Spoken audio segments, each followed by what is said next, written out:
इस जिंदगी को बदल देने वाले कार्यक्रम का आज 34वां दिन है। 33 दिन हम सब ने बहुत सफलतापूर्वक, बहुत अच्छे से और बहुत बढ़िया से बिताए हैं। आइए चलते हैं इस जिंदगी को बदल देने वाले कार्यक्रम के 34वें दिन की यात्रा पर।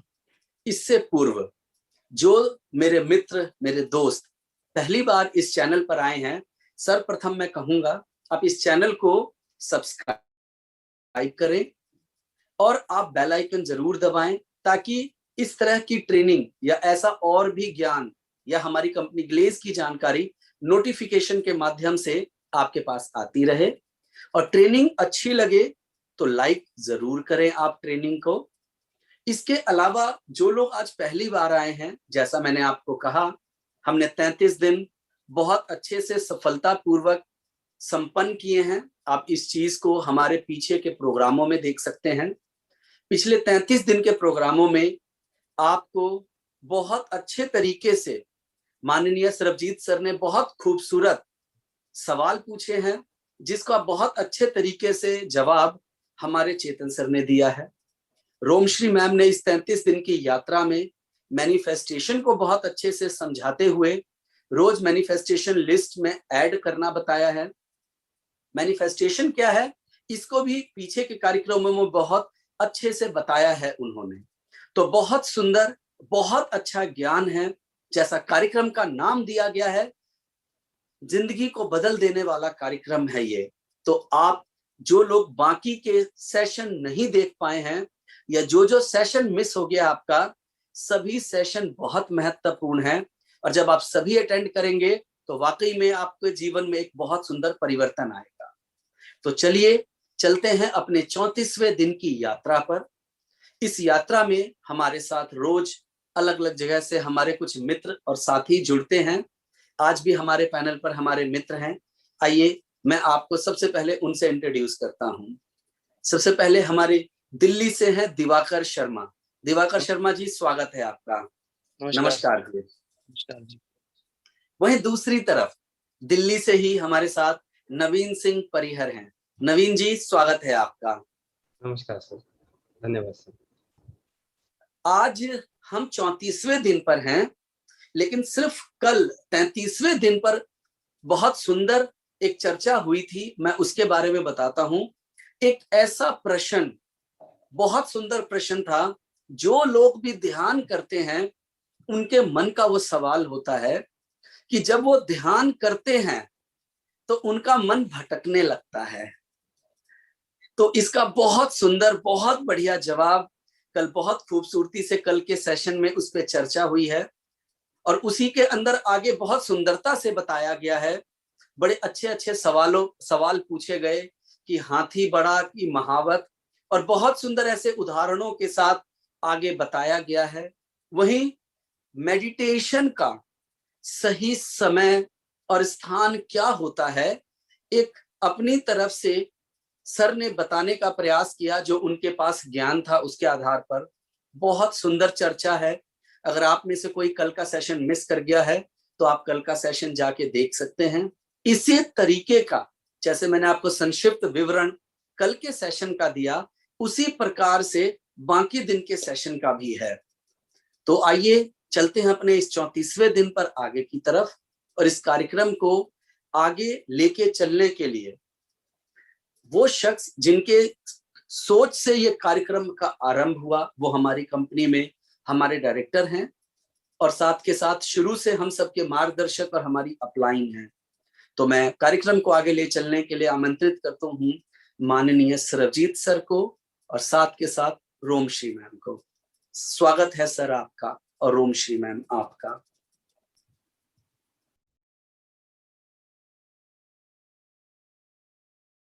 थैंक यू वेरी मच कुश। आप सभी को मेरा नमस्कार।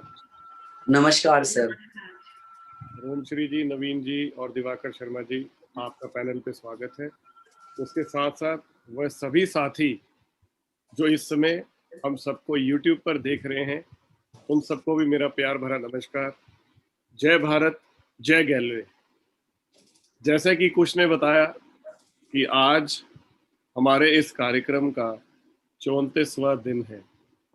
मुझे बार बार ये कहते हुए रोज खुशी होती है, जैसे जैसे ये नंबर बढ़ रहा है, जैसे जैसे ये गिनती बढ़ रही है, वैसे वैसे मुझे लगता है हम एक कीर्तिमान की ओर जा रहे हैं, एक रिकॉर्ड की ओर जा रहे हैं, एक ऐसा रिकॉर्ड जो मेरे जीवन का भी एक रिकॉर्ड है और शायद आप में से बहुत सारे लोगों का भी होगा, कि आप लगातार किसी कार्यक्रम में बने हुए हैं जो 34 दिन से चल रहा हो, और वो भी सबसे ज्यादा गौर करने वाली बात यह है कलयुग के समय। मैंने आपसे कहा ना, ये जो समय है कलयुग वाला, जिसमें सिग्नल बहुत कम पकड़ते हैं, उसमें नेटवर्क की बहुत प्रॉब्लम होती है ऊपर कनेक्ट होते हुए, तो ऐसे में यदि आप 34 दिन कनेक्ट हो रहे हैं तो इसका मतलब ये साधारण बात नहीं है। हम सब चुने हुए हैं, we are the chosen ones. Romashree ji, आपका बहुत बहुत धन्यवाद हम सब लोगों को इतने दिन एक साथ जोड़ कर रखने के लिए, और वो सभी साथी जिन्होंने इस कार्यक्रम में सहयोग किया है। आज पैनल पर नवीन मौजूद है। नवीन मेरे वो साथी हैं जिन्होंने इस कार्यक्रम की शुरुआत से लेकर आज तक बैकएंड के ऊपर, पर्दे के पीछे रहते हुए सहयोग दिया है। इनके साथ साथ और टीम है जो काम करती है, जिसमें आशीष है, सुमित है, स्वीटी है, हमारे और भी कुछ साथी हैं। अगर मैं किसी का नाम भूल रहा हूँ, कुछ आप जरूर उनका नाम ले। जी, ब्रिज है सर, रवि है जी। तो ये सारे वो लोग हैं जिन्होंने इस कार्यक्रम में बहुत अहम भूमिका निभाई है। इन सब का भी बहुत बहुत धन्यवाद। We are all the chosen ones. हम सब चूजन वंस हैं। हम सब वो सोल्स हैं जिनका कनेक्शन इस कार्यक्रम से और गहरा हो रहा है और स्ट्रांग हो रहा है। एक साथ मिलकर आप कुछ मैनिफेस्ट कर रहे हैं, और जब कलेक्टिव कॉन्शियसनेस किसी एक चीज पर काम करती है तो असर ये होता है, कुछ ज्यादा खास फर्क नहीं पड़ता, बस लॉकडाउन खुल जाता है,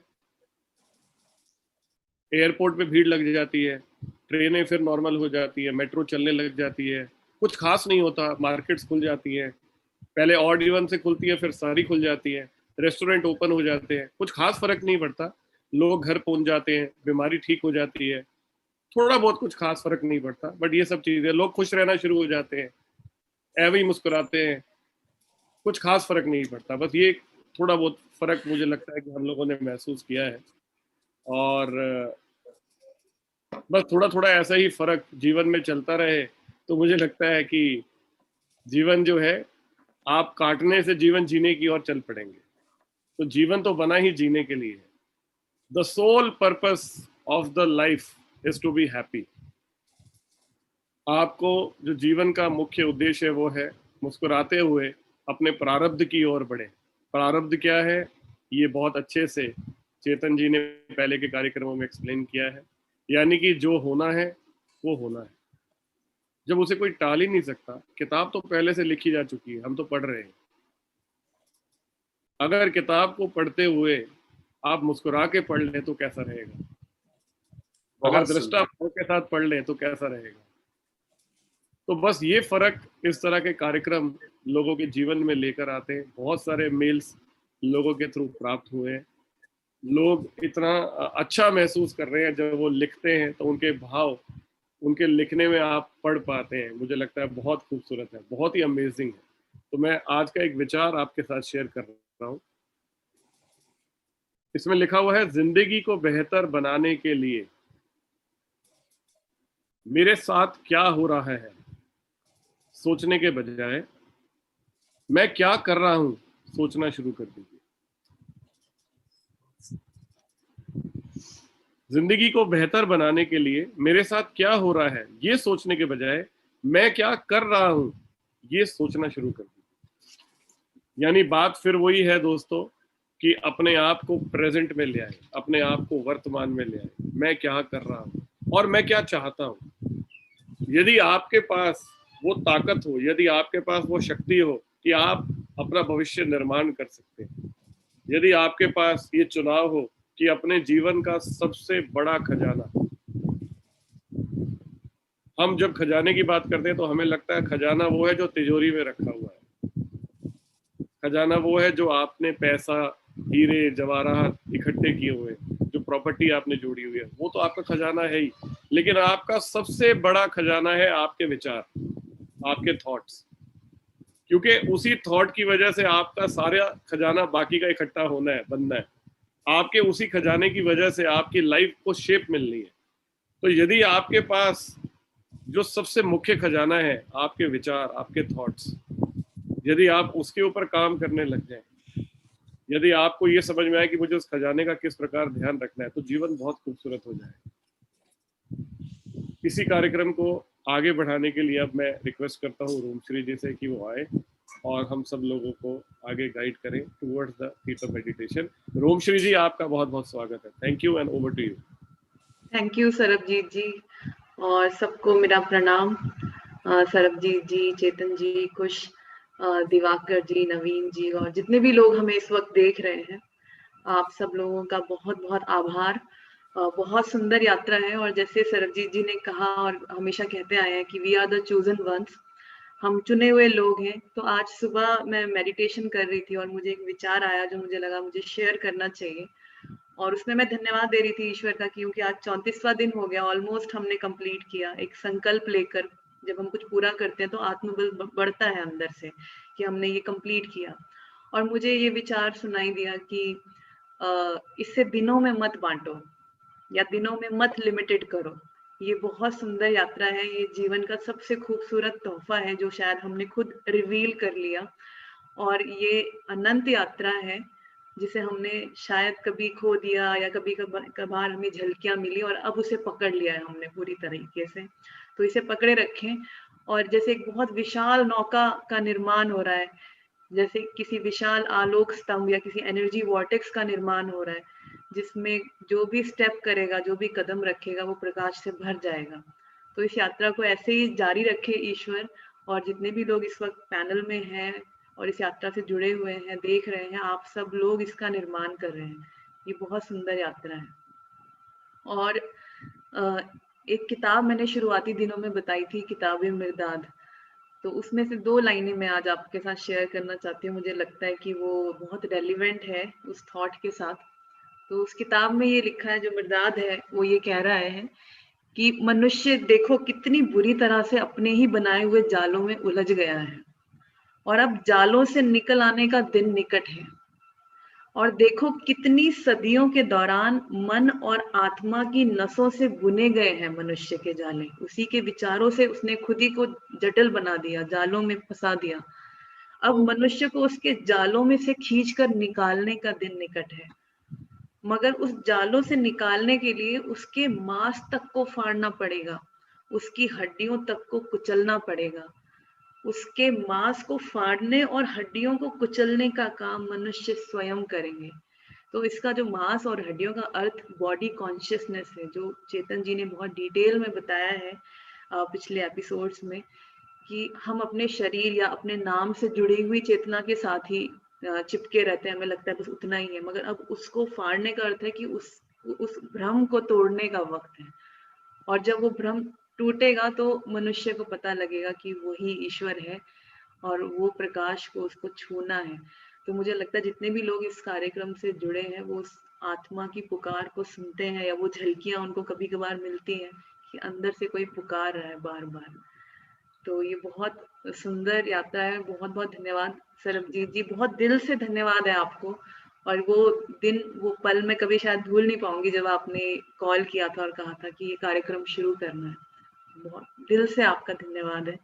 रोमश्री जी, एक बात और ऐड करना चाहूंगा। एक विचार हाँ जी। उठाया है अब, और वो विचार मैंने कल कुश के साथ भी शेयर किया था। तो मुझे लगता है कि ये बड़ा राइट प्लेटफॉर्म है जहाँ इसको आपके साथ भी बांट लेता हूँ।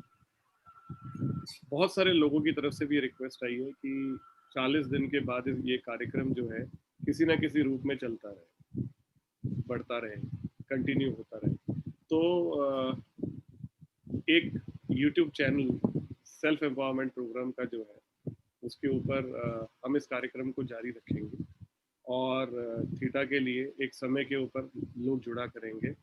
तो उसमें जो सहयोग होगा, जो भी व्यक्ति कर सकता है, जैसे आपने भी बहुत सारे लोगों को अपने आगे थीटा के लिए रेडी किया है, बहुत सारे मास्टर ट्रेनर्स भी हैं।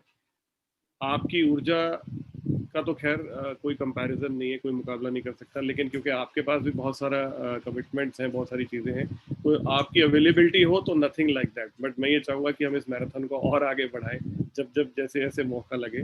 तो बेसिकली इसको कैसा रहे अगर हम इसको कंटिन्यू रखें आगे, सेल्फ एम्पावरमेंट नाम के यूट्यूब चैनल के ऊपर थीटा को? ये तो होना ही चाहिए। और आज मैं कुछ को भी कह रही थी कि जो स्कूल 100-200 साल स्कूल चलते हैं और रोज वहाँ प्रार्थना होती है, सुबह मॉर्निंग असेंबली होती है, तो हम जरूर करेंगे। अवेलेबिलिटी क्या है, ये तो जीवन का पर्पस मिल गया है, उसको तोहफे की तरह स्वीकार करना चाहिए और बढ़ाना चाहिए आगे। 100% तो इसमें करेंगे। हम समय समय के ऊपर गेस्ट स्पीकर्स को भी इनवाइट किया करेंगे जी और जी हमारे डिस्कशन भी हुआ करेंगे, कभी कोई आएगा किसी रूप में, कभी कोई आएगा। तो जैसे आपने बोला कि इसको दिनों में मत बांटो, बिल्कुल तो बिल्कुल अब जैसे ही ये दिन 40 खत्म होंगे तो उसके बाद समझ लीजिए ईश्वर की जो इच्छा होगी उसके हिसाब से इसे शुरुआत करेंगे आगे की ओर। बिल्कुल। तो दोस्तों याद रखिएगा 40वां दिन पेड़ लगाने का है। एंड ओवर टू रूपश्री जी। जी चलिए, तो फिर मैनिफेस्टेशन पर आ जाते हैं। जीवन निर्माण की प्रक्रिया जो आप कर रहे हैं बहुत बहुत इम्पोर्टेंट है। बहुत सारे लोगों के मैसेज आए हैं कि बहुत सारे उनके पॉइंट्स पूरे हो गए हैं, और यकीन मानिए अगर आपने स्पेसिफिक कुछ लिखा है तो वो होगा ही। तो आज भी कुछ नए पॉइंट्स जरूर लिखें, उससे आपको क्लैरिटी मिलेगी और मन को और आत्मबल मिलेगा। छोटी छोटी चीजें भी लिखिए, बड़ी चीजें भी लिखिए। थीटा मेडिटेशन में हम जाएंगे आज, जहां पर आप बहुत ज्यादा फोकस्ड हो जाते हैं, बहुत ज्यादा रचनात्मक हो जाते हैं। इस प्रक्रिया में हम सबसे पहले बेशर्त प्रेम भेजेंगे उन लोगों को जो आपके जीवन से जुड़े हैं, और उसके बाद हम अपने जीवन की निर्माण के लिए कमांड करेंगे। जो लोग पहली बार देख रहे हैं उनको थीटा मेडिटेशन के लिए सिर्फ मेरी आवाज को सुनना है और इस उद्देश्य के साथ कि अपनी ऊर्जाओं को ऊपर की ओर भेजना है। जितना ऊपर की ओर खींचेंगे आप, उतना जल्दी आप थीटा मस्तिष्क अवस्था में पहुंच जाएंगे। जो लोग पहले से करते आ रहे हैं वो आज इस संकल्प से करें कि आज और क्लियर महसूस करेंगे, एक एक स्टेप को और अच्छे से महसूस करेंगे। तो मुझे उम्मीद है कि आपने 2-3 पॉइंट्स और लिख लिए होंगे। जरूर लिखना चाहिए। आप लोगों के साथ मैं भी लिख रही हूँ, मेरी भी कुछ कुछ मैनिफेस्टेशंस पूरी हो रही है और बहुत मजा आ रहा है। तो कर लें शुरू? ठीक है, तो आराम से बैठ जाएं, आंखें बंद, रीढ़ की हड्डी सीधी मगर शरीर आराम की अवस्था में, तनाव में ना हो शरीर, आराम से बैठे, आंखें बंद। और एक विचार या प्रार्थना उस शक्ति से जिसमें आपका यकीन है, उनसे प्रार्थना करें कि इस पूरी प्रक्रिया में मेरा सहयोग दें, मेरा मार्गदर्शन करें, मुझे ऊर्जा दें।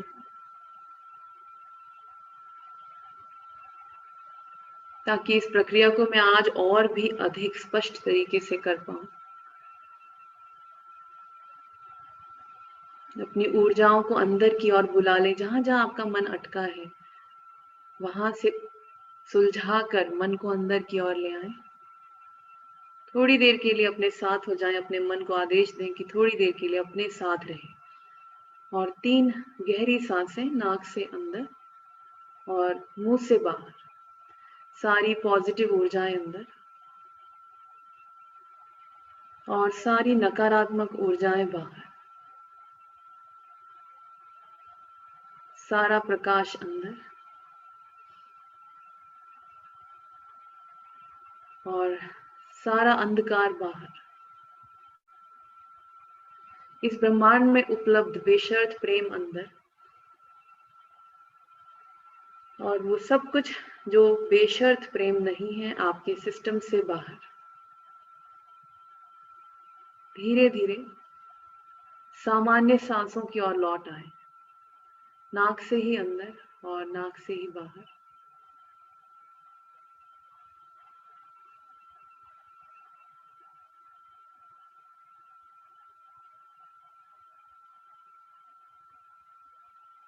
अपनी सभी ऊर्जाओं को हृदय चक्र में इकट्ठा करें।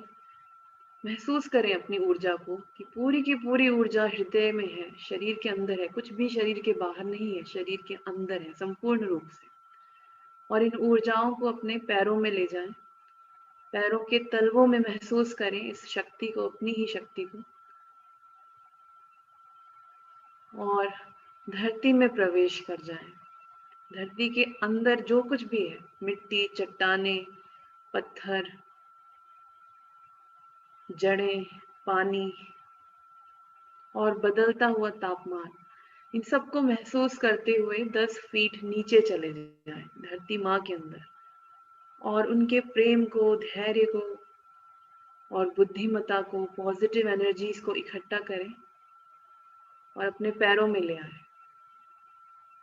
अपने पैरों से इस ऊर्जा को बांटते हुए ऊपर की ओर खींचें शरीर में।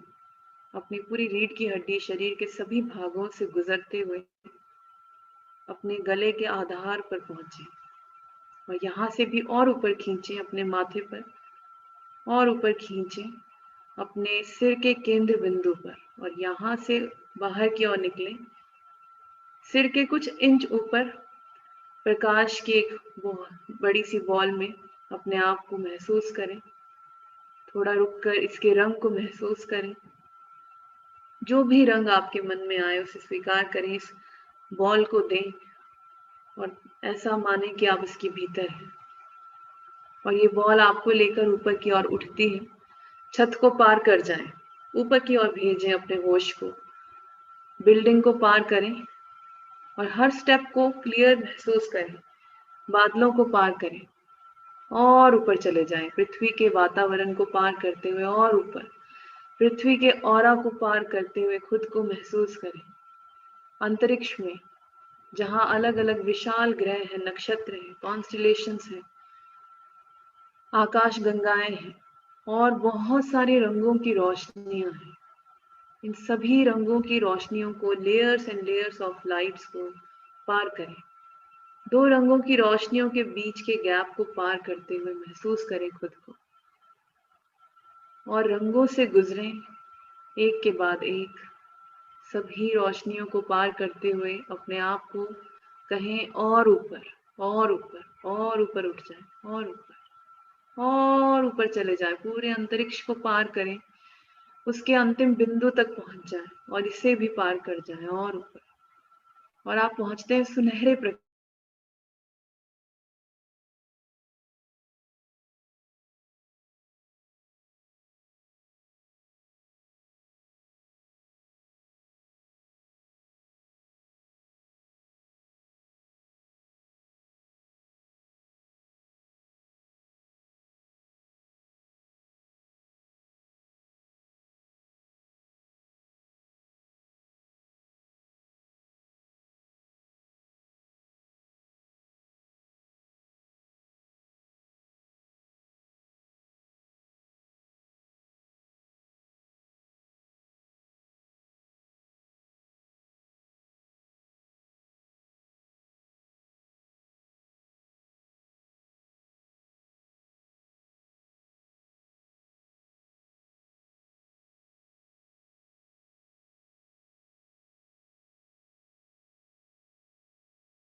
का डिसीजन। आज मैं ऑफिस 10 मिनट पहले पहुंचूंगा, चेतन मन का डिसीजन।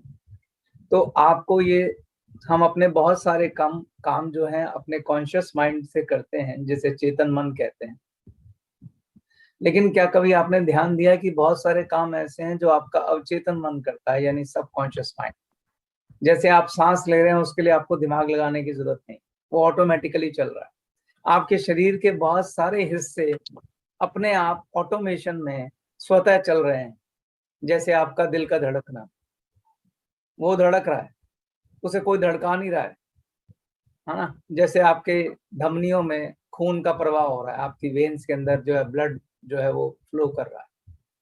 ये सारे प्रोसेस जो आपके शरीर के अंदर ऑटोमेटिकली चल रहे हैं, जैसे आपको गर्म लगता है और ठक से आप हाथ हटा लेते हैं, ये सब आपका अवचेतन मन यानी सबकॉन्शियस माइंड चल जो है वो कर रहा है।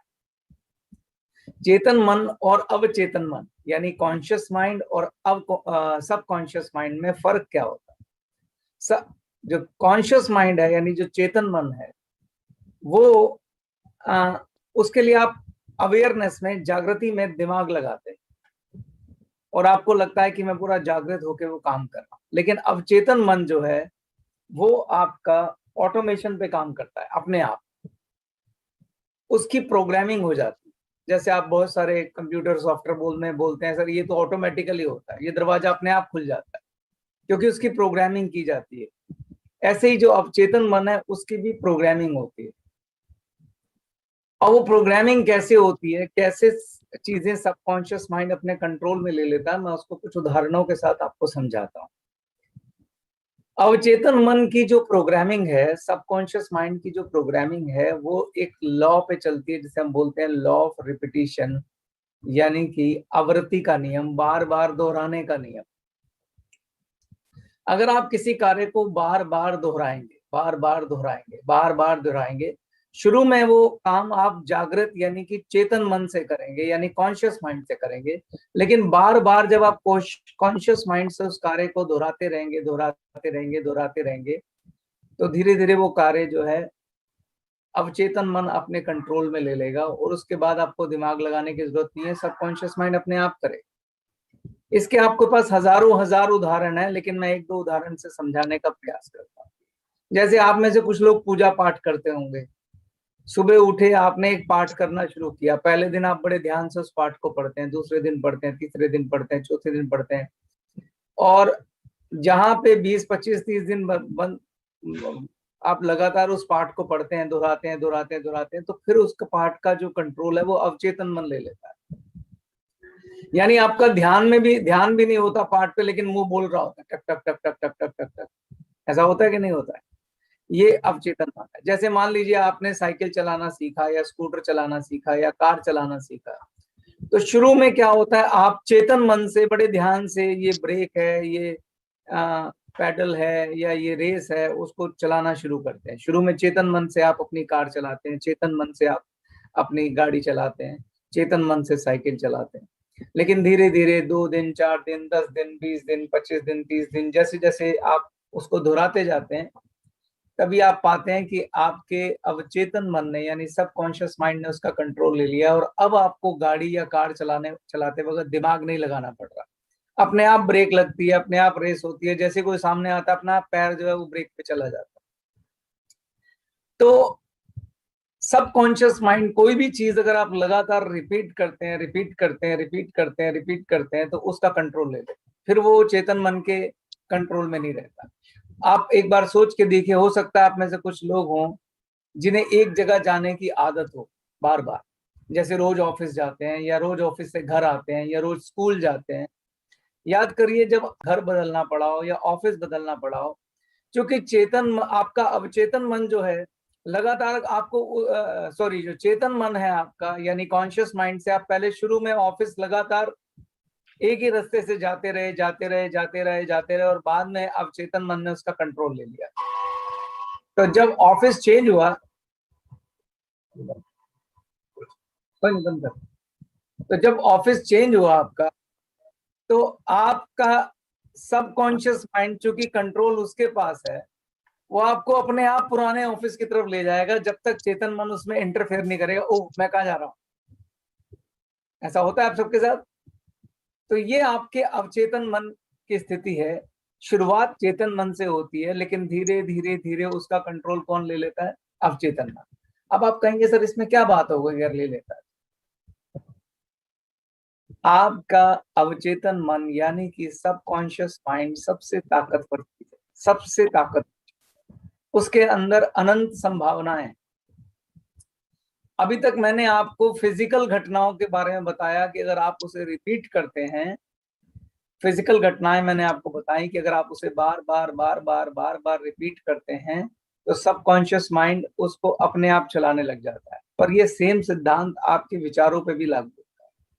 अगर आप कोई बात बार बार दोहराते हैं तो वो विचार का कंट्रोल जब आप सबकॉन्शियस माइंड पे होता है तो उसका असर आपके शरीर पर, आपके भविष्य पर, दोनों पर होता है। इसलिए अक्सर हम ग्लेज में सब आपको बोलते हैं कि पॉजिटिव एटीट्यूड अपनाइए, पॉजिटिव सोच अपनाइए, पॉजिटिव सोच अपनाइए, क्योंकि अगर आपका विचार नेगेटिव होगा उससे आपको नुकसान होगा। सबकॉन्शियस माइंड गलत सही में फैसला नहीं कर पाता। सबकॉन्शियस माइंड सिर्फ आपकी आज्ञा का पालन करता। आप जो विचार उसे देंगे वो ऑटोमेटिकली उस विचार को सत्य बनाने पे काम करना शुरू कर देगा। जैसे अगर मान लो आप सारा दिन ये दोहराते रहे कि यार मेरे जीवन में तो कोई सुख नहीं है, मेरे जीवन में तो कोई सुख नहीं है, मेरे जीवन में तो कोई सुख नहीं है, मेरे जीवन में कोई मिठास नहीं है, कोई जीवन में मिठास नहीं है, कोई जीवन में मिठास नहीं है।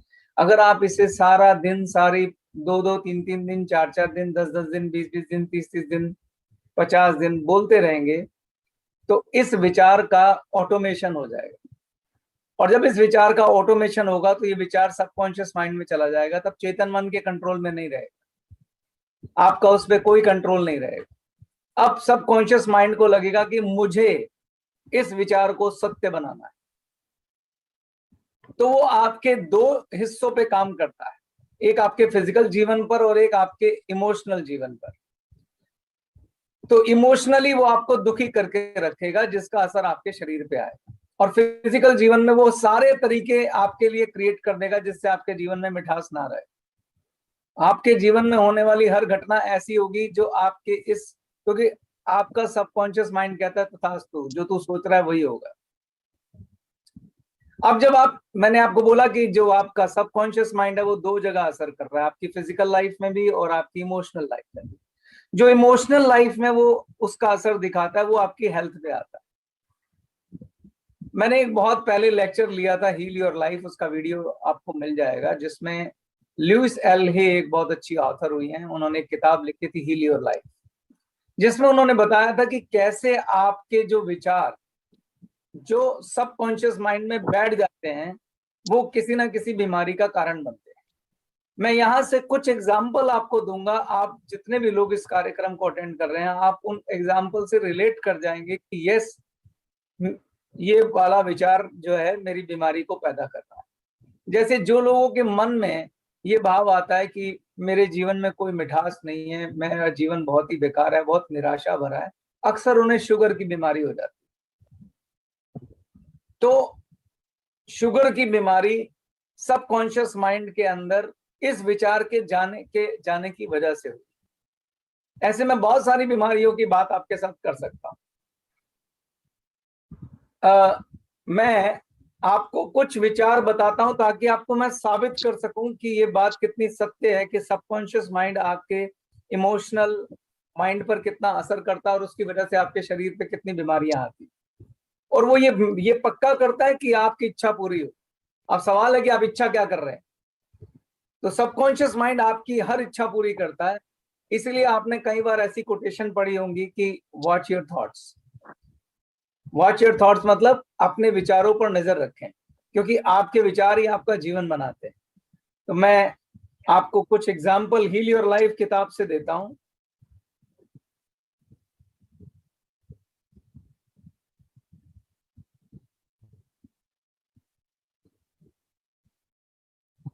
मेरे पास हील योर लाइफ मेरे फोन में ही है, तो मैं उस किताब से कुछ आपको ऐसे वो बताता हूं जिससे आपको समझ में आएगा कि कैसे आपका सबकॉन्शियस माइंड जो है वो इतनी सारी बीमारियां लेके आता है। आप अपने आप उसके ऊपर विचार करिएगा।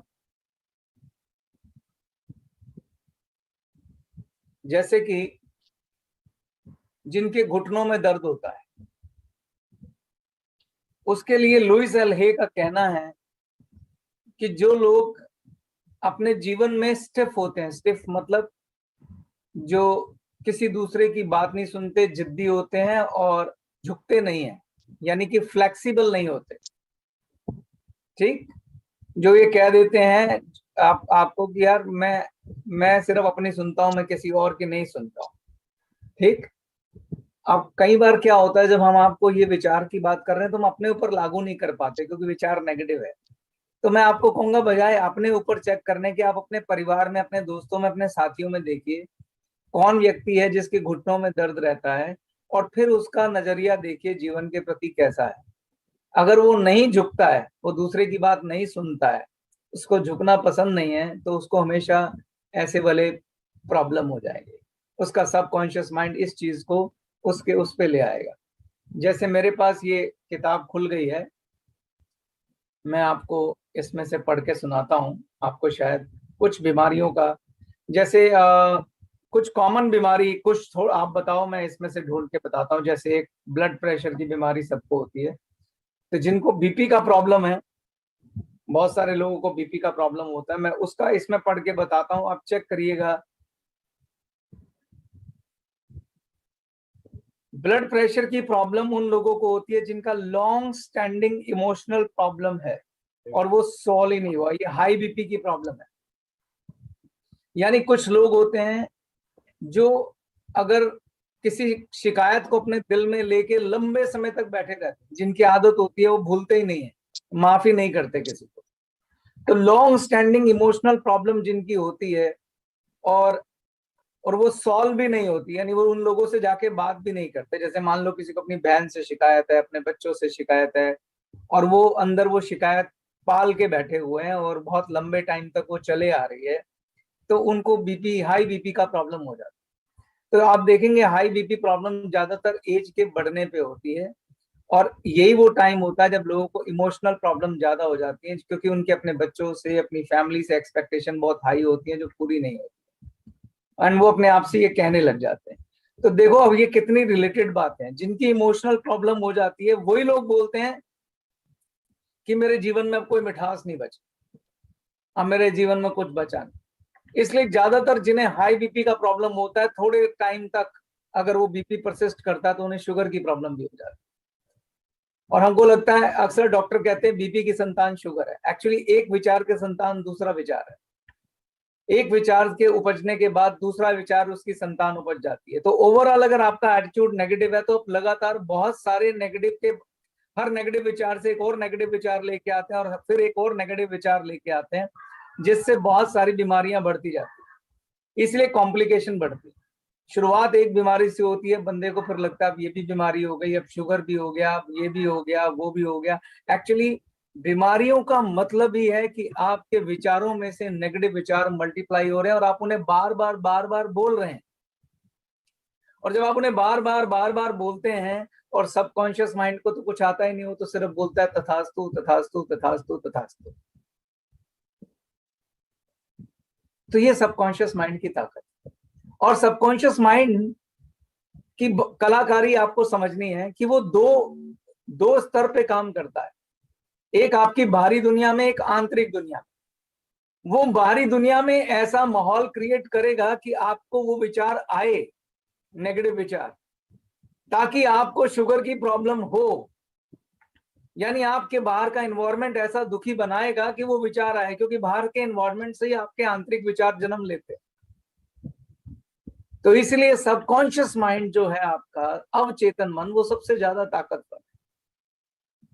ये सारी बातें जुड़ी हुई हैं, बहुत जो भी हम शुरू से बातें कर रहे हैं सारी जुड़ी हुई। तो आपका अवचेतन मन जब भक्ति में हो जाता है, यानी हम जैसे जो बड़े बड़े गुरु हैं, जो महाराज हैं, जो संत हैं, वो सब क्या बोलते हैं, आप जप कीजिए, ताकि भगवान का जप आप बार बार करेंगे तो अवचेतन मन में वो भी क्या होगा, प्रोग्राम हो जाएगा, और फिर वो मेक श्योर करेगा कि जिसका नाम ले रहे हो उसको सामने उपस्थित किया जाए। जब आप बार बार इस तरह के सत्संग सुनते हैं, जैसे ये सत्संग चल रहा है इस समय, जब इतनी अच्छी बातें चल रही हैं, तो सब 40 दिन का कार्यक्रम भी किस लिए रखा गया है कि 40 दिन तक आप जब पॉजिटिव थॉट्स को बार बार रिपीट करेंगे तो सबकॉन्शियस माइंड में इसकी भी प्रोग्रामिंग हो जाए। अब सबकॉन्शियस माइंड में जो एक बात आपको सबसे महत्वपूर्ण समझनी है, प्लीज इस बात को ध्यान से सुनना, जब आप कुछ बार बार रिपीट करते हैं तो सबकॉन्शियस माइंड के अंदर उसके लिए जो सबसे इंपॉर्टेंट चीज है वो आपके इमोशंस हैं। अगर आप कुछ रिपीट कर रहे हैं मगर उसके साथ इमोशन नहीं जुड़ा हुआ तो उसका कोई फायदा नहीं है, क्योंकि सबकॉन्शियस माइंड इमोशन को समझता है। तो अगर आप कह रहे हैं मैं बड़ा दुखी हूं, मैं बड़ा दुखी हूं, मगर ऊपर ऊपर से कह रहे हैं मगर उसे फील नहीं कर रहे हैं दुख को, तो सबकॉन्शियस माइंड आप पे असर नहीं करेगा। लेकिन आप पूरी भाव के साथ, पूरी फीलिंग के साथ, पूरे उससे दुख प्रकट करेंगे कि ओह मैं बहुत दुखी, तो सब, और उसे बार बार रिपीट करेंगे तो सबकॉन्शियस माइंड कहेगा तथास्तु, मैं पूरा इंतजाम करूंगा कि तू दुखी रहे। तो इमोशनल अटैचमेंट विद योर विचार, आपके अंदर एक विचार जनरेट होता है, उसके साथ इमोशनल अटैचमेंट जब होती है और उसे बार बार आप रिपीट करते हैं, तब आपका सबकॉन्शियस माइंड प्रोग्रामिंग करता है। यानी पहली चीज विचार हो गई, दूसरा हो गया उसके साथ जुड़ा इमोशन, और तीसरी चीज उसे आप बार बार रिपीट कर रहे हैं, तो सबकॉन्शियस माइंड में वो प्रोग्राम हो जाता है। और फिर सबकॉन्शियस माइंड के पास कोई चॉइस नहीं है सिवाय इसके कि आपको बोले तथास्तु। इसीलिए आप देखेंगे कोई भी गुरु महाराज होते हैं, संत होते हैं, वो आपको हमेशा क्या कहते हैं, भगवान की भक्ति करना सबसे महत्वपूर्ण क्या है, भाव। भाव मतलब आपके इमोशन। अगर आप ऊपर ऊपर से पाठ करे जा रहे हैं, जब कर रहे हैं, मगर उसमें इमोशन नहीं है, तो वो सबकॉन्शियस माइंड नहीं समझेगा। भक्ति हमेशा भाव से होती है, जब हमेशा भाव के साथ होगा। बहुत स्पीड से मत करो, धीरे करो, मगर भाव से करो। भाव का मतलब क्या होता है, जब आप किसी चीज को फील करते हैं, महसूस करते हैं जब आप किसी चीज को फील करेंगे, महसूस करेंगे, उसे भाव कहते हैं। तो अब आप कहेंगे कि इसका हल क्या है। मैं यहां बैठा हूं, आपको ये सब समझा रहा हूं। हमारे जीवन में कुछ ना कुछ, कोई ना कोई घटना रोज घटती रहती है, और जब वो घटना घटती है तो उससे विचार उत्पन्न होते हैं, विचार के साथ इमोशन भी उत्पन्न होते हैं। जब कुछ हमारे मुताबिक नहीं होता तो हम अपने भाग्य को कोसते हैं कि क्या ये मेरे साथ ही होना था, मेरा भाग्य कितना खराब है, मेरा वक्त कितना खराब है, मेरे बच्चे कितने खराब निकल आए, मेरी बहू कितने खराब निकल आई, मुझे कुछ सुख नहीं है। तो जब जब कोई घटना आती है, हम दुनिया भर के नेगेटिव पॉजिटिव विचार अपने अंदर ले आते हैं। राग पैदा होता है, द्वेष पैदा होता है। राग पैदा हुआ तो आप खुशियों के विचार ले आते हैं, वो भी एक इमोशन है। द्वेष पैदा हुआ तो आप दुखों का विचार ले आते हैं, वो भी एक इमोशन है। तो खुश, पॉजिटिव इमोशन हो या नेगेटिव इमोशन हो, जब दोनों इमोशन रिपीट होते हैं तो आपका सबकॉन्शियस माइंड काम करता है। अब जो महत्वपूर्ण बात है वो ये है कि सर इसका हल क्या है। घटनाएं तो घटेंगी, विचार भी आएंगे, फिर करें क्या। जब भी कुछ हमारे सामने बुरा होता है तो एकदम हमारे नेगेटिव विचार बाहर आ जाते हैं, मेरे भी आ जाते हैं। तो मैं आपसे ये पूछता हूं कि हमारे घर में रोज मिट्टी आती है, रोज मिट्टी आती है, हमारा शरीर भी रोज गंदा होता है, तो क्या करते हैं, साफ करते हैं, रोज नहाते हैं, रोज घर से सफाई करते हैं जी। तो इसीलिए हमारे शास्त्रों में कहा गया है कि अपने तन मन धन से 10% निकालिए सफाई के लिए। लेकिन किसकी सफाई के लिए, मन की सफाई के लिए। और कुछ ऐसा पावरफुल करिए कि जो पिछले 24 घंटों में, 23 घंटों में जितने भी हमारे घर में कचरा आया है, यानी दिमाग के अंदर नेगेटिव सोच आई है, नेगेटिव विचार आई है, उसको वॉश आउट कर देते हैं। और उसी का प्रोसेस ये चल रहा है। यानी अपने 24 घंटे का 10% 2 घंटा 40 मिनट होता है, उसमें आप पूजा भी करिए, पाठ भी कीजिए और मेडिटेशन कीजिए, जो आपको रोमश्री करा रही है वो कीजिए। और उस समय विधाता के साथ मिलकर एक पॉजिटिव एनवायरनमेंट अपने अंदर क्रिएट करिए, जिसका ये प्रोसेस चल रहा है। देखिए, सबकॉन्शियस माइंड अगर नेगेटिव थॉट्स को प्रोग्राम करता है तो पॉजिटिव थॉट को भी प्रोग्राम करता है। एक वर्ड यूज कर रहा हूं मैं यहाँ पे, अफर्मेशन। अफर्मेशन मतलब होता है फोर्सफुली पॉजिटिव सोचना और बार बार सोचना। जैसे कोई घटना घटती है तो आप उसके इमोशन में बह के अपने आप ही नेगेटिव बात कर लेते हैं, ऐसा होता है कि नहीं होता? लेकिन जब आप सद्बुद्धि में वापस लौटते हैं, जब गुस्सा शांत होता है, इमोशन शांत होता है, या आपने एक नियम बनाया हुआ है कि मैंने 1 घंटा पॉजिटिव सोचना ही सोचना है और उसे बार बार सोचना है, तो उसके लिए आप क्या कर सकते हैं? अफर्मेशन लिख सकते हैं। जैसे आपका नेचुरल विचार था कि मेरे जीवन में कोई मिठास नहीं है, मेरे अपने मुझे प्यार नहीं करते, मेरे बच्चे मेरा सम्मान नहीं करते, मेरे पति मेरा सम्मान नहीं करते, मेरे घर में मेरी कोई नहीं सुनता, ये आपके नेचुरल विचार। अब इसको काटा लगाना है, अंडू करना है। तो आपने इसके अगेंस्ट एक पॉजिटिव अफर्मेशन लिखी, जिसमें आपने लिखा कि मेरा परिवार मुझे बहुत प्यार करता है, मेरे पति मेरा बहुत सम्मान करते हैं, मेरे बच्चे मेरा बहुत सम्मान करते हैं, हमारे परिवार में बहुत प्यार है, बहुत संस्कार है। आपने ये लिखा। अब जब आप इसे लिखते हैं तो इसमें क्या चीज ऐड करनी जरूरी है? इमोशन। जब तक आप इसमें इमोशन ऐड नहीं करेंगे, भाव ऐड नहीं करेंगे, तो इस लिखे का कोई मतलब नहीं। अब भाव ऐड कैसे करें, ये एक बड़ा प्रश्न है कि भाव तो मेरा नेगेटिव है, अब पॉजिटिव भाव कैसे ऐड करूं? तो भगवान ने खूबसूरत चीज दी आपको, सपने। सपने हमेशा देखे जा सकते। तो आप आंख बंद करिए और जैसा सुंदर आप अपना घर का एनवायरनमेंट देखना चाहते हैं तो उसको विजुलाइज कीजिए। विजुलाइज करना मतलब मानो ये हो रहा है। एक अपने मस्तिष्क में चित्र खींचिए कि आपके पति आपको सम्मान दे रहे हैं, आपके बच्चे आपको सम्मान दे रहे हैं। आप कल्पना कीजिए कि मेरा घर ऐसा है जहां मैं, जब बच्चे सुबह उठते हैं मेरे पैर छूते हैं, मेरी हर बात मानते हैं, पति मुझे प्रेम करते हैं, मेरे दोस्त मुझे सम्मान करते हैं, उसका एक चित्रण खींचिए। क्योंकि जैसे ही वो चित्रण खींचेंगे आपके अंदर भाव पैदा हो जाएगा, इमोशन आ जाएगा। और इस थॉट को, जो भी आपने लिखा है, आपने क्या लिखा है? मेरे पति मेरा बहुत सम्मान करते हैं, मेरे बच्चे मुझे बहुत प्यार करते हैं, मेरी इज्जत करते हैं। और जब आप ये बोल रहे हैं तो आप वो चित्र अगर दिमाग में विजुलाइज करेंगे तो उससे भाव पैदा हो। और आप इस चीज को कम से कम 21 बार रिपीट करेंगे सेम टाइम पे, आंखों बंद करके थीटा में जाके मेडिटेशन करिए। थीटा तो आप सीख ही चुके हैं, जो लोग नए जुड़े हैं वो अगले 10 दिन में सीख जाएंगे क्या करना हो। आप उसे विजुलाइज कीजिए। जब आप विजुलाइज करेंगे उसको और बार बार रिपीट करेंगे, अब आप इसे फोर्सफुली कर रहे हैं, लेकिन सबकॉन्शियस माइंड को नहीं पता फोर्सफुली कर रहे हैं। उसको तो पता है एक थॉट आ रही है बड़े सुंदर इमोशन के साथ, और मुझे इसको क्या करना है? इसको तथास्तु करना है। अब जितना ज्यादा आप नेगेटिव थॉट करते हैं उतना ज्यादा आपको पॉजिटिव अफर्मेशन करना है। तो आपको अपनी थॉट्स पे वॉच करना है। अगर आपने देखा यार सारा दिन मैं यही करता रहता हूं, तो दिन में 3 बार करिए, सुबह, दोपहर और रात को। सुबह प्रातः काल उठ के, दोपहर को अभिजीत मुहूर्त में, और रात को सोने से पहले करिए। तो आप, और जो अफर्मेशंस हैं उनको कैसे लिखा जाता है रोमश्री जी ने भी बताया था। मैं रोमश्री जी की मेडिटेशन के बाद एक बार फिर से बताऊं, लेकिन पहले मैं आपको सबकॉन्शियस माइंड की पावर समझाना चाहता हूं।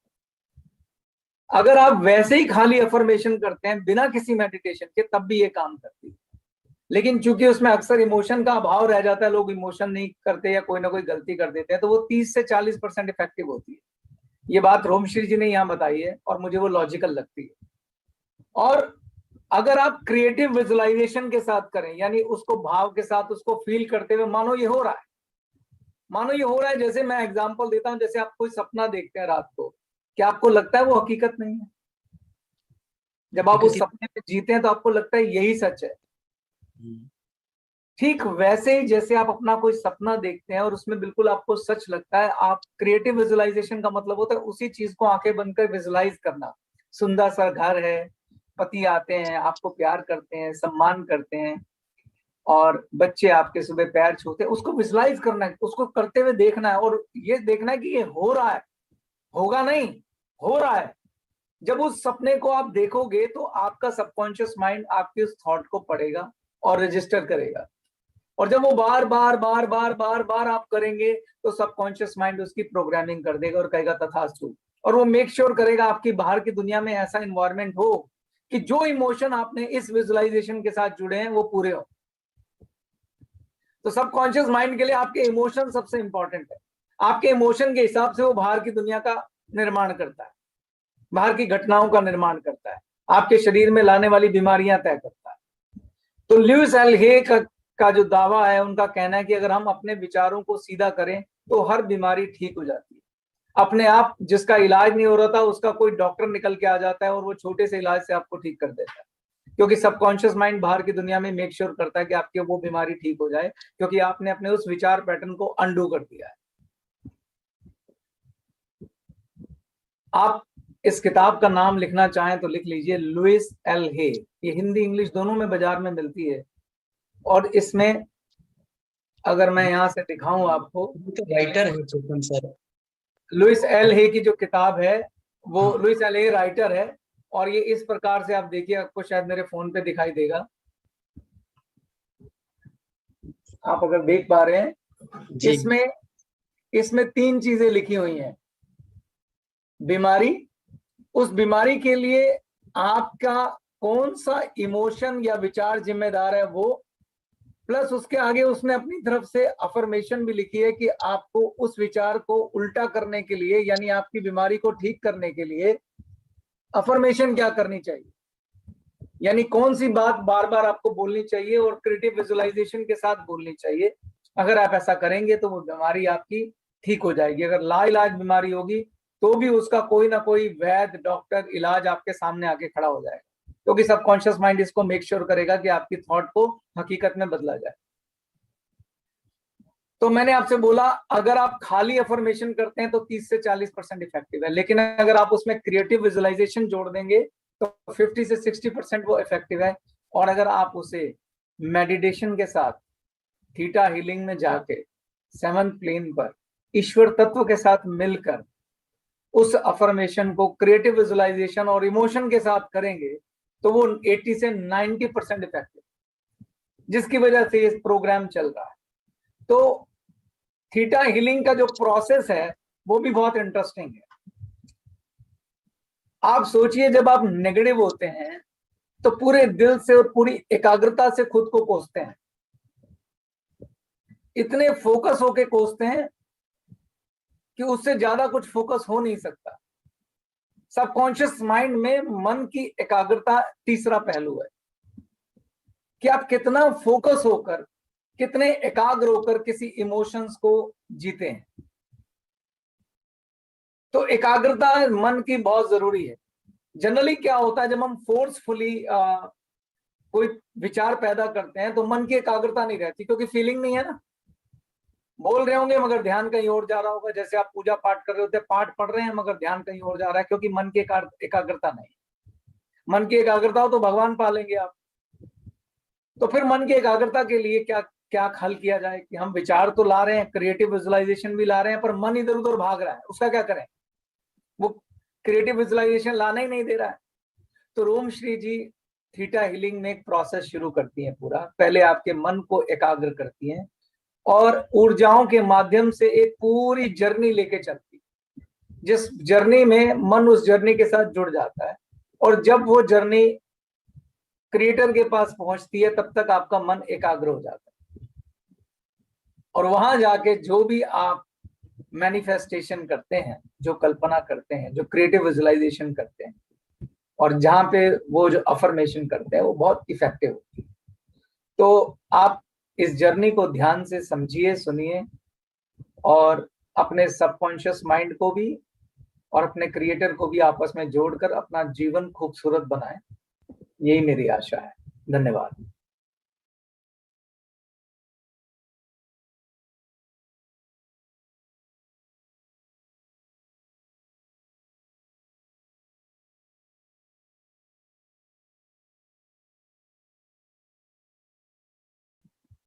जो सबसे ताकतवर चीज हमारी है वो है हमारा अवचेतन मन, जिसे हम सबकॉन्शियस माइंड कहते हैं।